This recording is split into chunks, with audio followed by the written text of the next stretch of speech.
لو معاك اي عمله من العملات الورقيه السعوديه اللي هنقول عليها داخل الفيديو، فبجد يا حظك يا هناك، جايب لكم النهارده فيديو جديد يا جماعه لاغلى العملات الورقيه السعوديه. من حضرتك لو انت اول مره لسه بتشوفنا تعمل لنا اشتراك في القناه وتفعل زر الجرس لو انت بتشوفنا على اليوتيوب، اما لو انت بتشوفنا على الفيسبوك فتعمل لنا لايك وشير ومتابعه.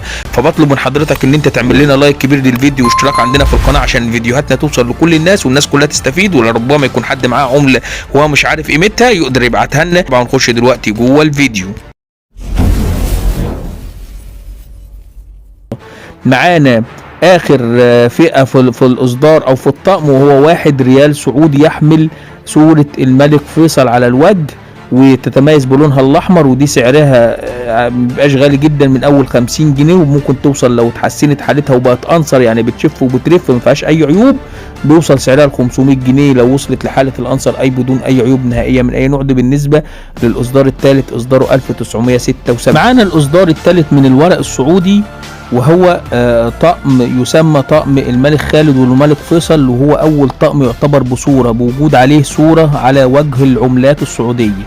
تمام. الطقم دي تم اصداره في 9/9 بالظبط 1976، ودي الاصدار الثالث من الورق السعودي. الطقم دي تم اصداره في عهد الملك خالد بن عبد العزيز، وبيحمل صورته على ال100 ريال، وباقي العملات كلها بتحمل صورة الملك فيصل تقديرا له.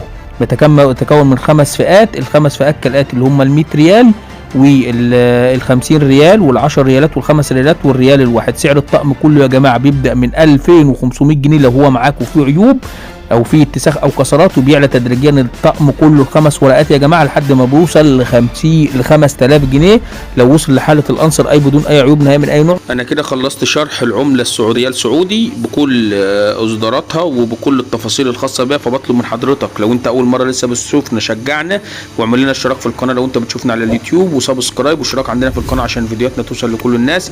ربما حد يكون معاه اي عمله سعوديه قديمه عاوز يبيعها يقدر يبيعها من خلالنا.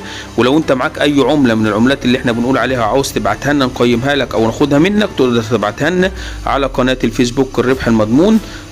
تروح هناك على الخاص وتبعتها لنا على الخاص، وهيتم تقييمها باعلى الاسعار وناخدها منك باعلى الاسعار.